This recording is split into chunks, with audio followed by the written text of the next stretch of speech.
You think you've come here to record a podcast, but in reality, this is an interrogation. Mr. Anderson, you've come here for an interrogation. You've come here because we know what you've been doing online. Tell me, do you know what the Matrix is? Perhaps I do, but I've got a better idea. How about I give you the finger and you give me my phone call? Well, hello. I am Agent Kraft. I am Agent Zwiebelman. I'm Agent Conversey. I am Agent M. Sullivan. And I'm Joseph Rennick. Joseph Rennick Anderson. Well, since I'm technically the host of this, maybe not anymore, since I guess agents have hacked the network. Today we're talking about The Matrix Resurrections, a movie nobody really saw coming, and then Lana Wachowski was just like, "Hey, I'm gonna make a fourth one." It's finally here, and we're all ready to talk about it. Yes, we are.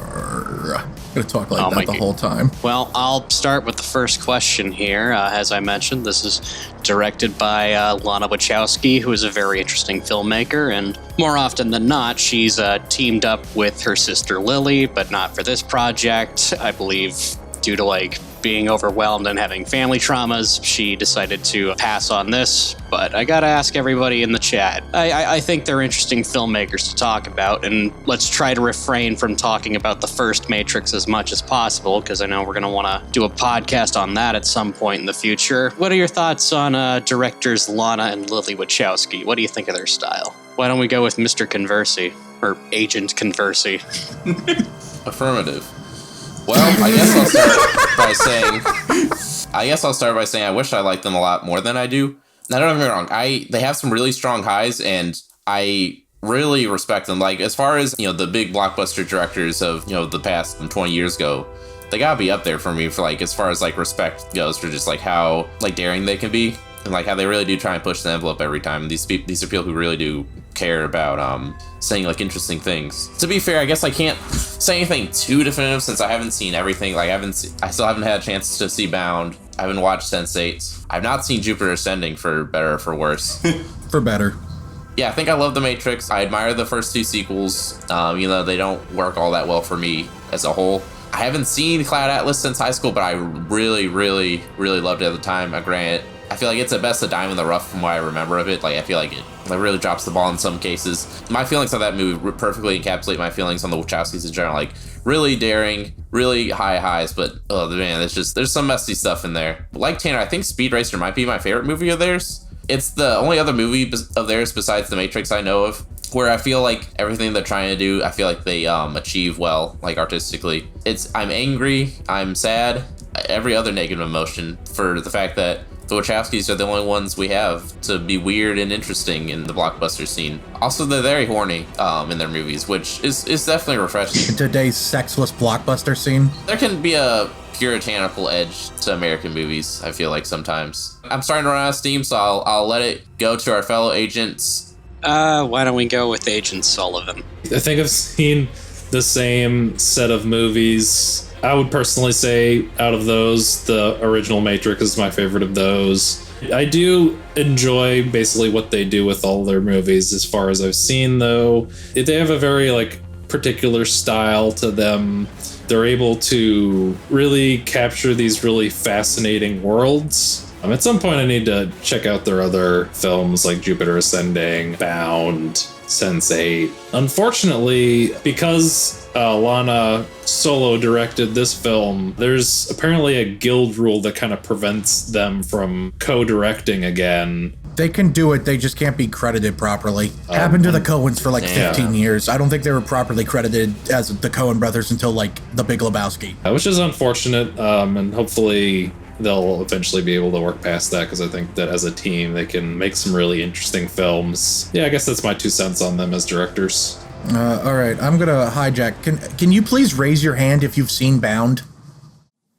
Damn. That's what I thought. Damn. That's what I thought. So, since he just kind of continued to talk, we'll go with Agent Kraft. I was curious because everyone's like, I haven't seen Bound. And I was like, who has? Is Bound good, Joe? It's actually really good.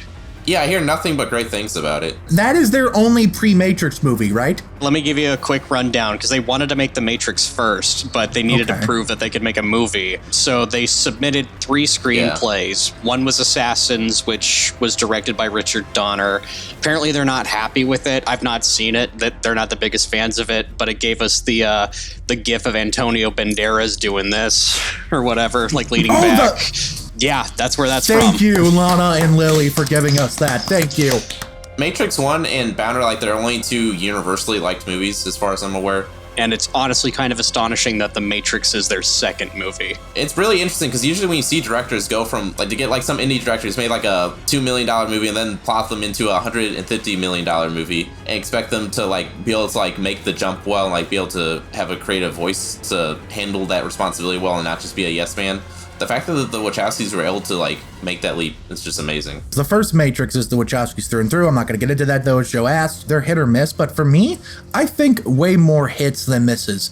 The only Wachowskis movies I think I would outright say I dislike instead of like are The Matrix Revolutions. And even then, I have a lot of nice things to say about it.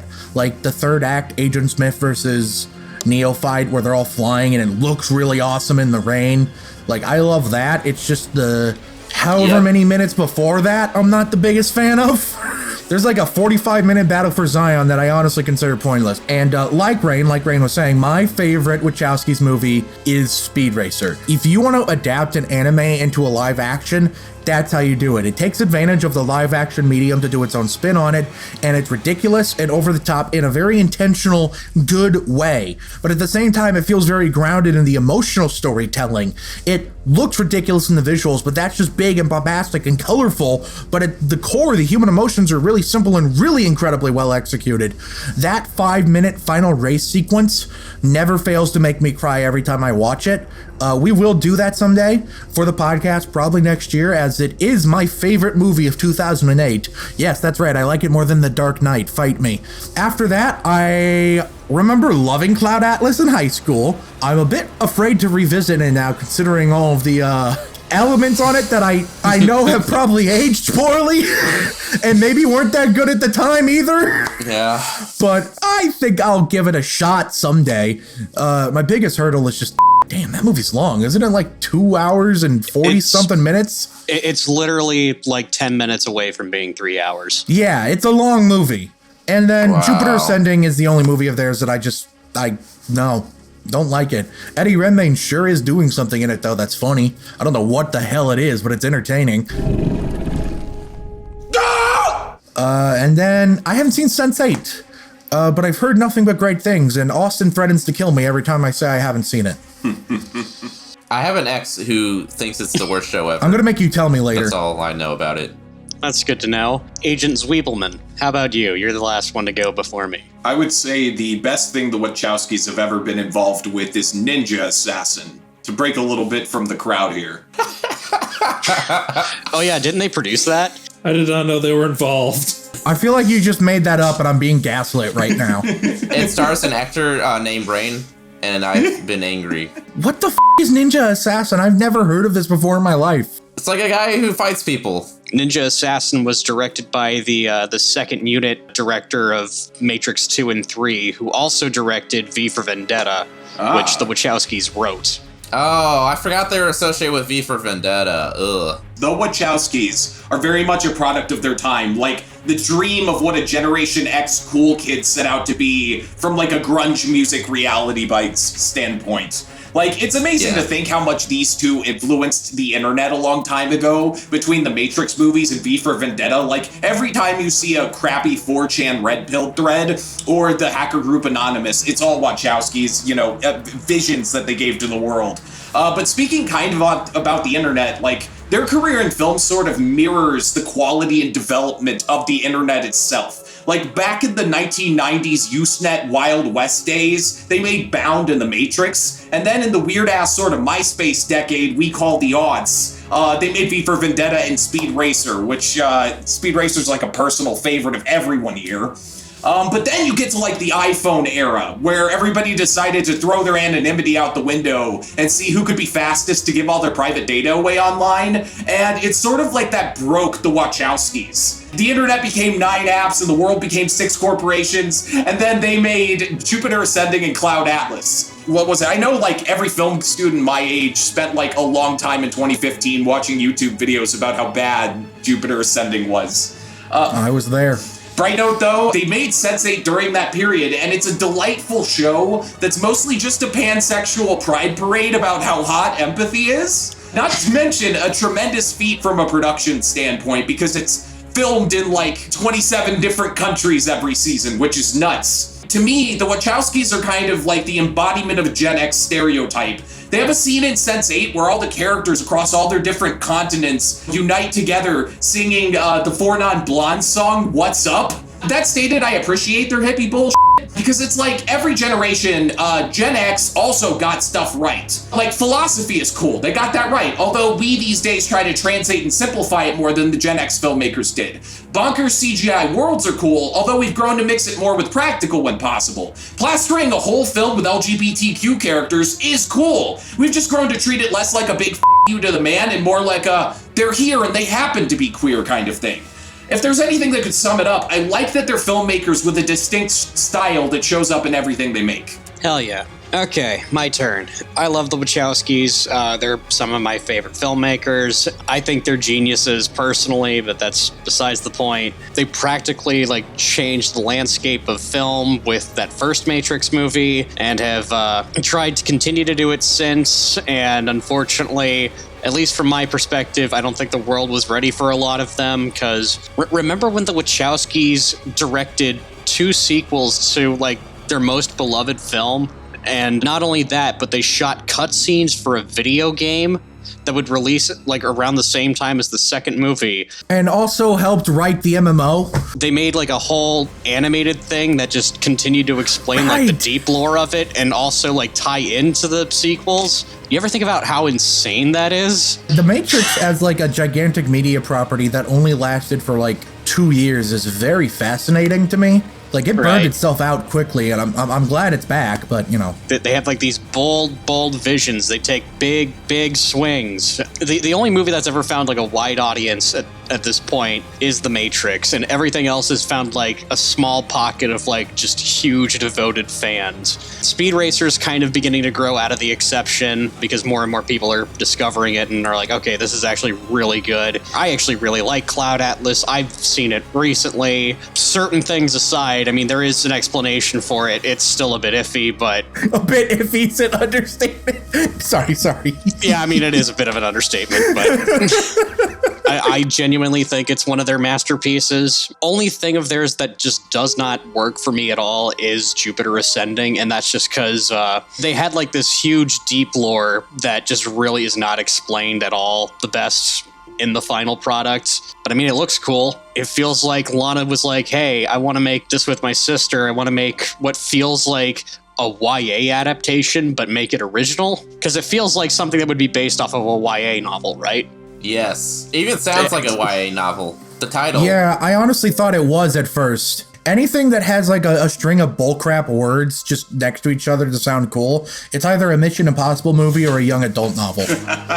Still haven't seen Sense8, and my friend Tatiana's gonna kill me for admitting this because she's been trying to get me to watch that show for a while. But yeah, outside of Jupiter Ascending, I love all of their stuff. I love their style. I love their big swings. I love pretty much everything about them. So when it was announced that they'd be going back to The Matrix 4 and knowing the Wachowskis as filmmakers, that kind of got me excited because I knew they wouldn't take the traditional route, or well, at least I know Lana wouldn't. So that kind of leads me into my next question.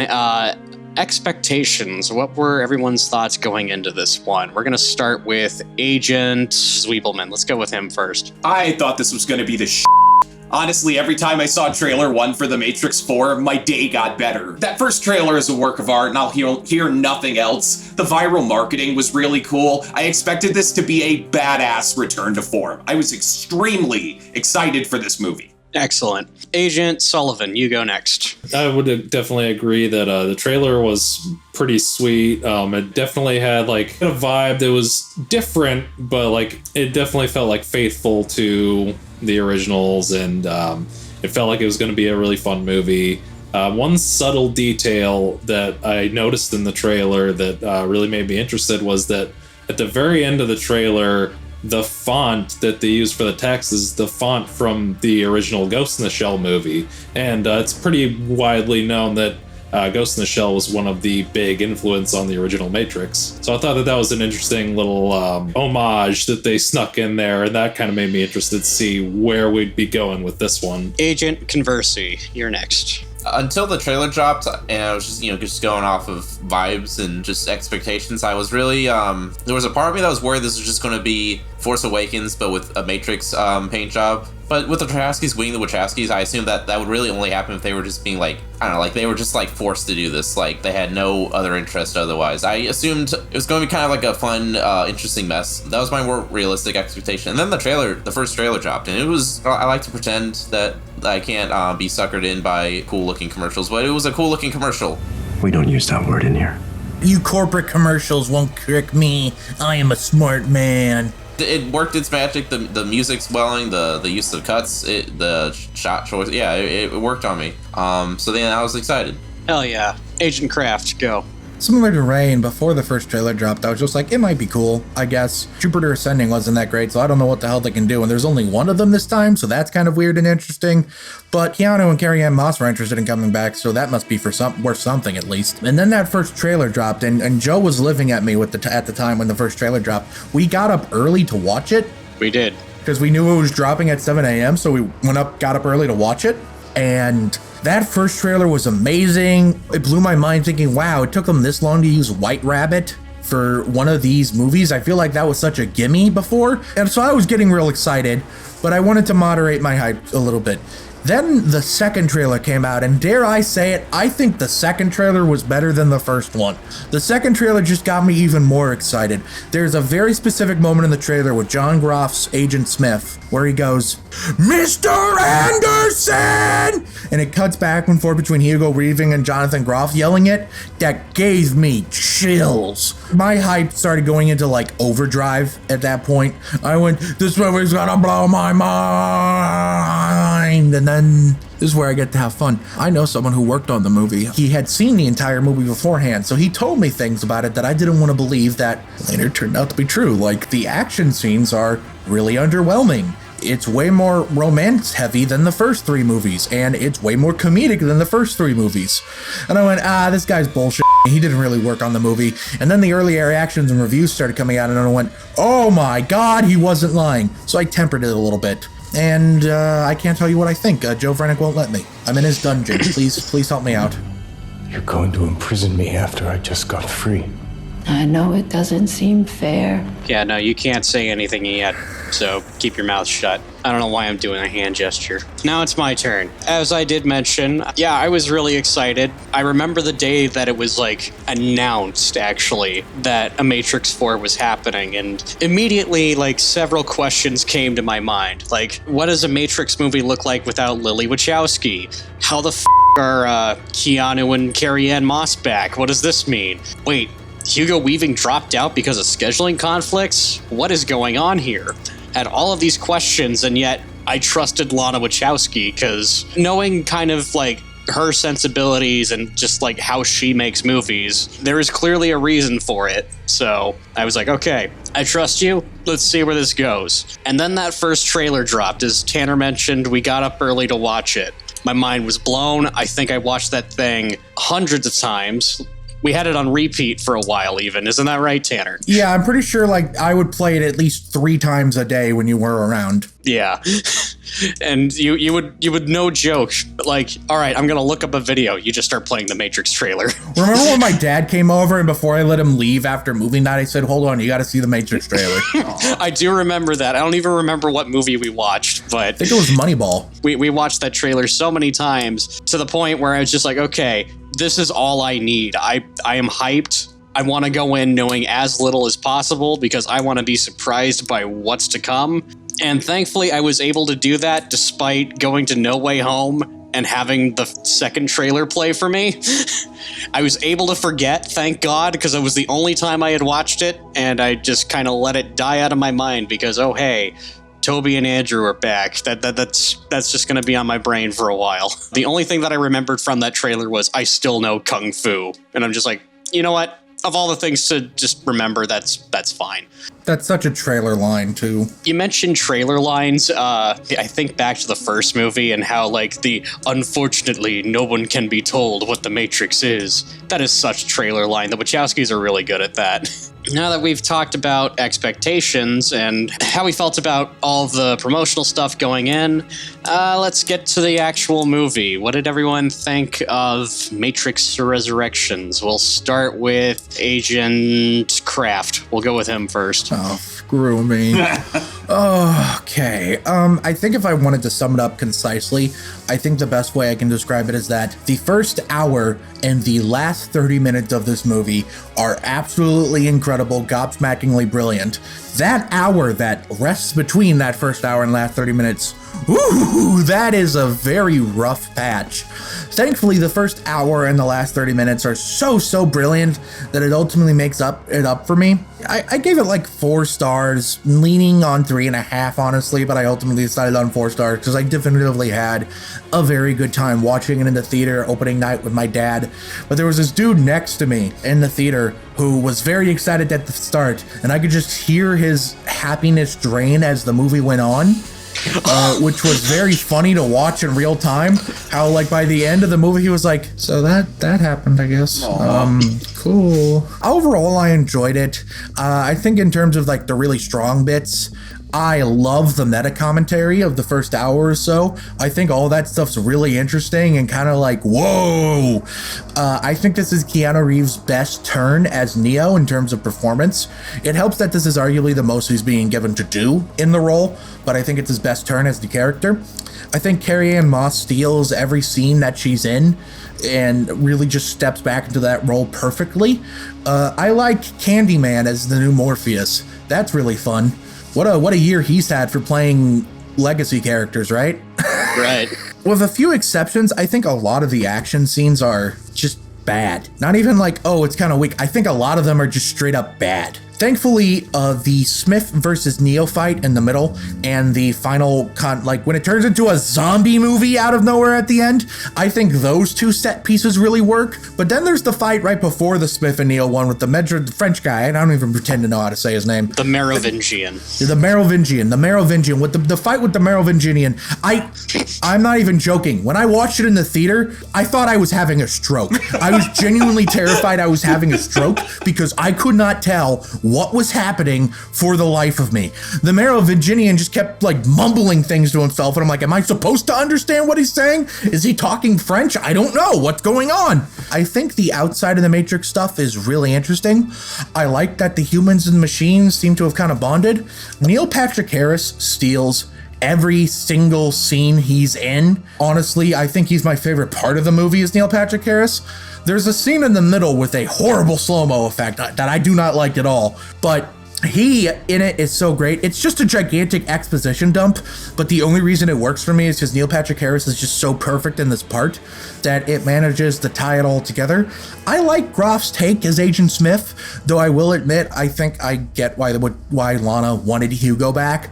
I think it would have been more impactful if at the end you see Hugo Weaving helping Neo instead of just some guy that played King George on Broadway. Overall, I like it. I think some people, I'm not naming names, are overhyping it a little bit, but I also think a lot of other people are hating it. But more importantly, my biggest takeaway from the movie is when the credits started rolling and I hear, hey, wait a minute, this is that Rage Against the Machine song, and there's horns. And then the woman started thinking, and I went, oh my God, this is the band that on that dude in the NASCAR race a few weeks ago. Like, what the hell? This was the exact same song they were performing too. What? Punk rock is It's also a bad cover. It's just a really bad cover. Why are the guitars so muted? God.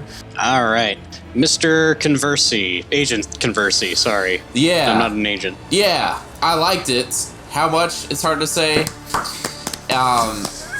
I need to like rewatch it again before I can like have like a definitive take on any of this. But currently, the meta stuff is very, I don't want to say it was lampshady, but like it felt pretty, I don't know, like, okay, I get you're commenting on how annoying it is how every blockbuster is just a copy paste of The Force Awakens, but with their IP they own. But it's like, you're also doing that kind of, I don't know, it could be like, oh man, doesn't it suck when you're just using old iconography and then they literally play scenes in the movie? And then I can work with that if it's like to some greater end. It's like, oh, you're very frustrated with how tired modern blockbusters are. But then the result should be to then do something different and interesting instead of to just keep lampshading. I was able to still admire the movie in slight opposition to Tanner. I thought the action was more just mediocre for me than straight up bad, with the exception of the Merovingian fight, which it was like, how did you forget to do any of this? And then the criticism that like it's bad on purpose, I just don't think it goes far enough. On paper, it can kind of make sense because it's like it's them criticizing like an FU to people who just wanted to watch these movies for the action. It's not doing this stuff to a greater purpose. It's just letting out frustration at best, I feel like. To me, it'd be stronger if it didn't have action scenes, if that's what they were going for. The big thing that's really that kept me into really straight up enjoying the movie is that it really kept a really simple, straightforward focus, which I think the sequels lack. Even though I think the sequels had higher highs for me, this was able to be more consistently better as just a single story than Reloaded or Revolutions. The character work, along with the performances, I think was pretty solid overall. Yeah, and then the direction with Neo and Trinity, them as sort of like a dual, like their relationship being the one almost. That worked for me, to be honest. I could see people getting upset with that, but it worked for me. Neil Patrick Harris, yeah, I think this might be his best performance I've seen from him, period. It's either this or Herod and Gulmar. Unironically, those are his two best performances. It is very impressive how much this movie makes me care about Trinity and Neo's love, when, quite frankly, that was such a whatever thing in the original trilogy for me. Yes. They managed to make it work so much better in this one that it is genuinely impressive. And the romance in all the movies, even the first one, I thought like it was good enough. Like it got the point across. Like if you've ever been in love, then it's like, oh, you can just insert your face over their faces or whatever. But it didn't really work on a level deeper than that for me, at least. Like, I wasn't invested in them specifically. But in this, I was invested in them specifically. We're going to move on to, I got two of you left. We're going to go Agent Sweebelman. Go. This movie sort of reminds me of a less elegant version of Birdman. Both movies feature, like, a lead actor from a wildly profitable blockbuster franchise thingy coming back into a world that's sort of aware of what that actor used to be to us, the audience. And all the characters seem to be kind of like exaggerated versions of the actors portraying them, or, you know, types in show business. And they both use the main characters flying as sort of a thing the plot hinges on. I have a hypothesis that this movie is going to be a sort of trailblazer for meta films based exclusively off blockbuster franchises. Well, kind of like how the original Matrix was a trailblazer for cyberpunk films. It's more on the nose and sort of drawn out version of that line that's in all the remakes. Why use old code to mirror something new? I don't know. Why would we remake old crap, you know? It's like this one line in 21 Jump Street. You see, the guys in charge of this stuff lack creativity and are completely out of ideas. And now after this, people might have the bright idea, let's make an entire plot beat about how cynical a remake is. Or how, you know, the fan base of the originals would react and all that. I think this might alter the landscape.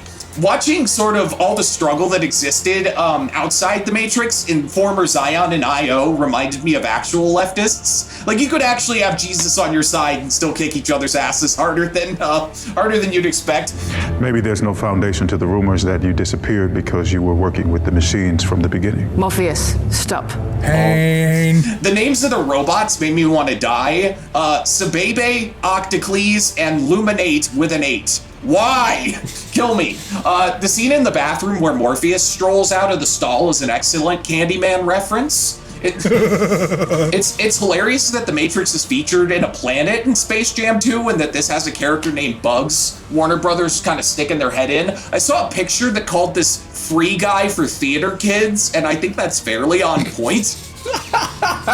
It actually kind of is. I think that since you often analyze The Matrix, since the directors kind of, put their hand in the ring as like a thing with the queer lens and being about transness, I think having the evolved villain be a therapist who's being antagonistic is actually pretty brilliant. considering, that kind of thing would be totally destructive if you're like a young trans person.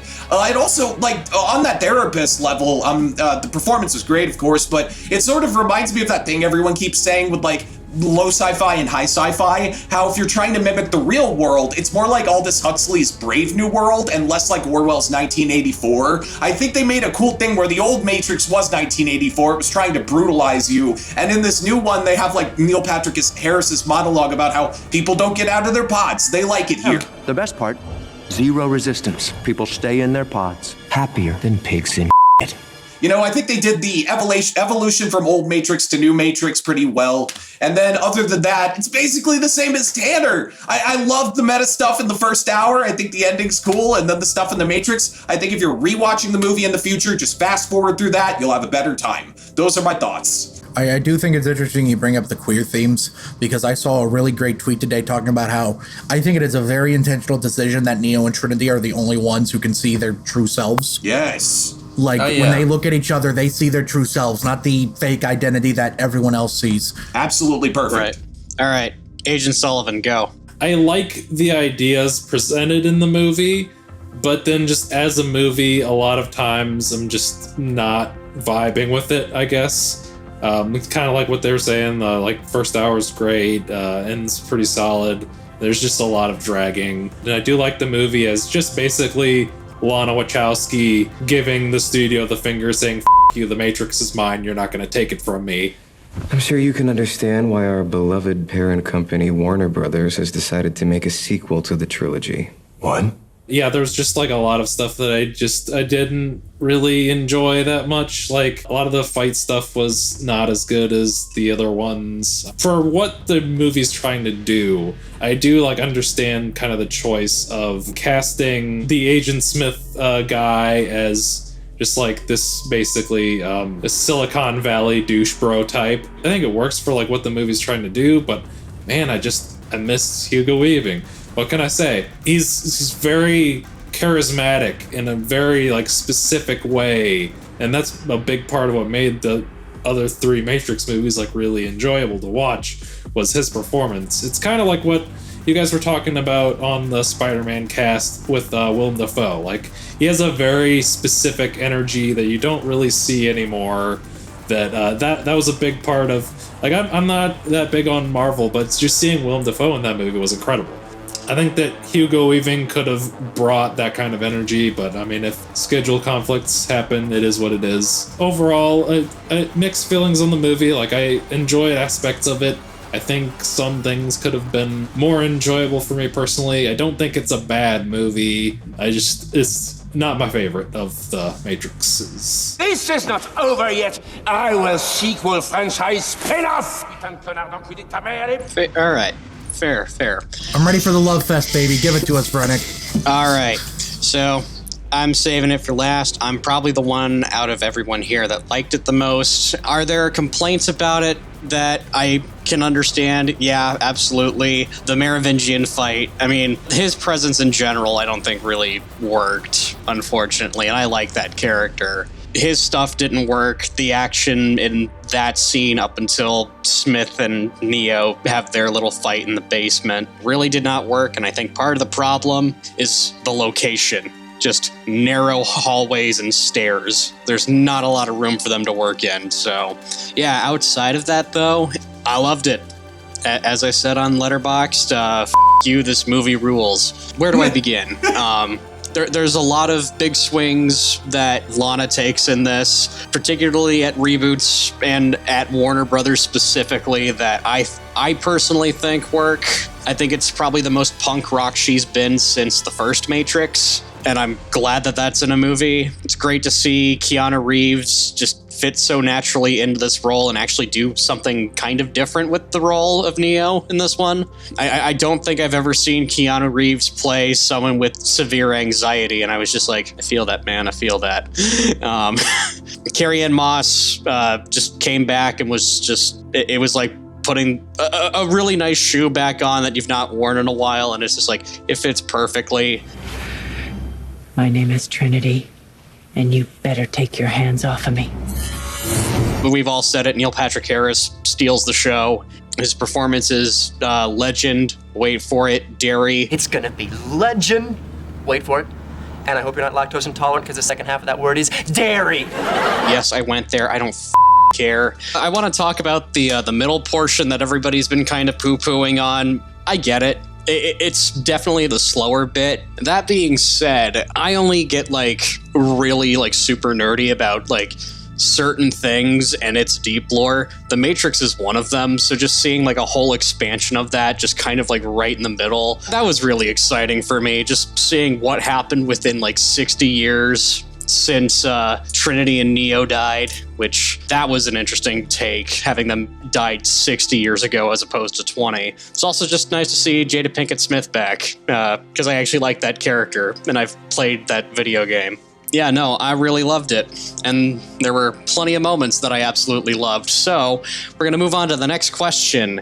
Favorite moments. What were some of your guys' favorite moments? We're going to start with Agent Zwiebelman. Go. My favorite moment's very easy. It's when Agent Smith popped up and killed the analyst. That was very gratifying for me for some reason. I thought that was awesome. I felt it in my chest. Hell yeah. Agent Kraft, go. A close tie between the Smith v. Neo rematch, which I thought was really fun and engaging and probably had the best choreography in the entire movie, and then when Trinity flew. Not gonna lie, a little choked up when Trinity started flying. Excellent.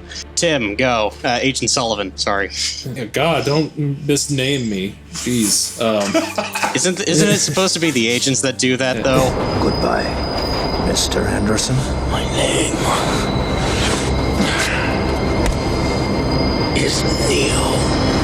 Yeah, you're Anderson. you're flipping the book. Anyway, I think the scene that really sticks out to me the most, and this is actually the scene I just rewatched before this recording, is the scene where Neil Patrick Harris basically comes up and does like the slow motion thing and basically explains what's been going on. Like, that was such a good moment where you suddenly have this great performance from this character who's just kind of been on the sideline up until that point. And man, he's just such a better villain in this movie than the Agent Smith copycat guy. That was just such a great like monologue bit too. It was just very good.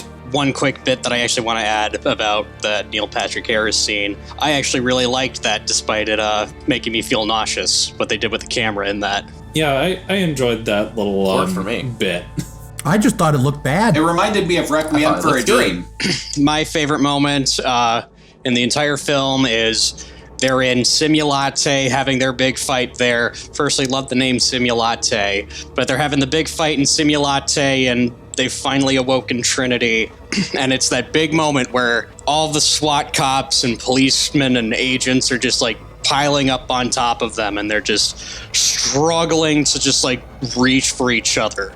It perfectly encapsulates the type of themes that Lana and Lily Wachowski like incorporate into their movies, because like I said in the Eternals cast, they're hippies who made the most badass action movie ever, but then everything they make after, love conquers all in the end. And I wrote down just kind of a feeling that I had with that scene, and because that's the scene in the movie that made me cry. I'll just read it out here.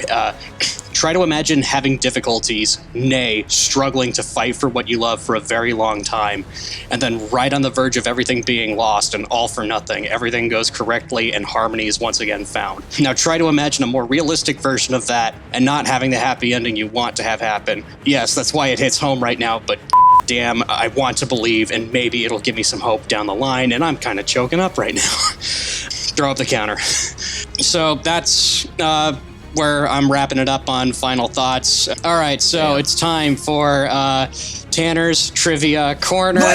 Not Tanner's Trivia Corner. There's a glitch in the Matrix. Mr. Anderson! I turned into Tanner. No, it's Joseph's Trivia Corner. As stated before, Hugo Weaving had planned to reprise his role as Agent Smith, but had to turn it down due to scheduling conflicts with his theater work. Lawrence Fishburne told Collider Movie News he was not in this Matrix movie. When questioned, he replied that someone would have to ask Lana Wachowski because he didn't have an answer for that. Turns out it's because he's dead, like he was in the MMO. Yeah, man died for his faith, which is like the most Morpheus thing ever.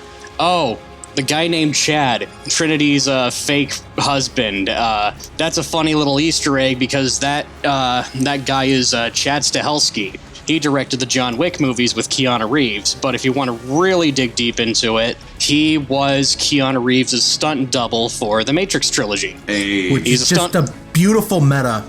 It's very beautiful meta, and hey, he can kind of act for what little he was given. This is the first Matrix film that does not feature cinematography by Bill Pope, nor a score by Don Davis, which I'll actually kind of admit that not having Don Davis was kind of a missed opportunity, but I think he's like retired, so. The first Matrix movie to not be produced by Joel Silver, aka the producer of Die Hard. Under the codename Project Ice Cream, the film began production in San Francisco on February 4th, 2020. I just think that's a funny little production title. I cannot pronounce this name for the life of me. Bugs' ship that they're on in the real world, in Greek mythology, is the Muse of Memory, as well as the Mother of Muses.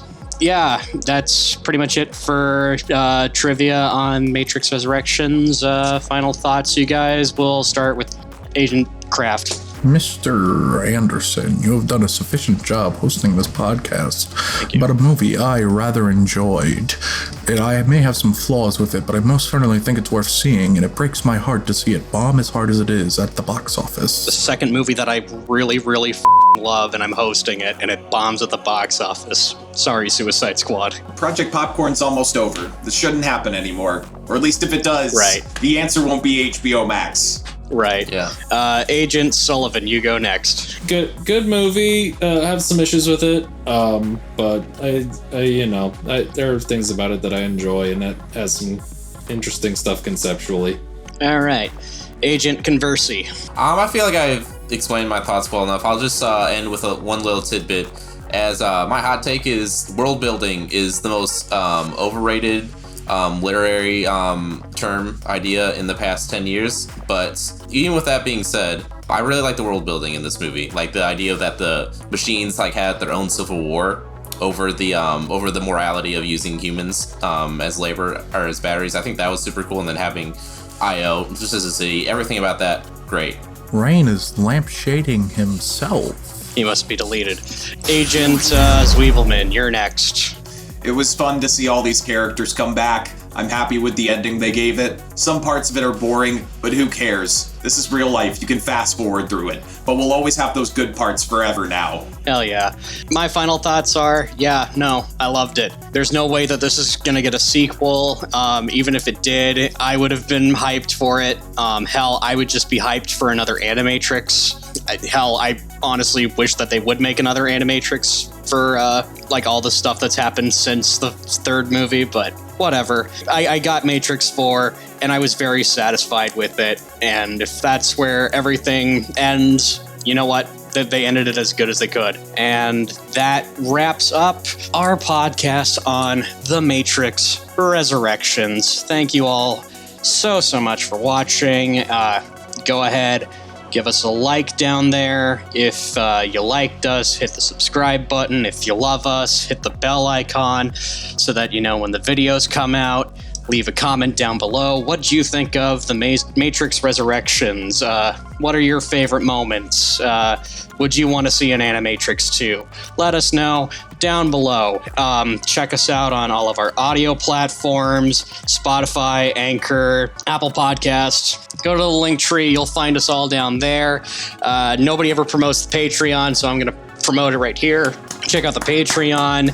Next week, we are doing my second favorite movie of 2020. Tick, tick, tick, tick, boom! We're doing Tick, Tick, Boom. Yeah, be sure to check that out at some point. Also, stay tuned for a bonus cast on The Animatrix coming out hopefully sometime soon. But yeah, thank you all for watching. We'll see you all later. Farewell. Mr. Anderson! I slid my ticket across the table and I said, "Sorry guys, I gotta see about a girl."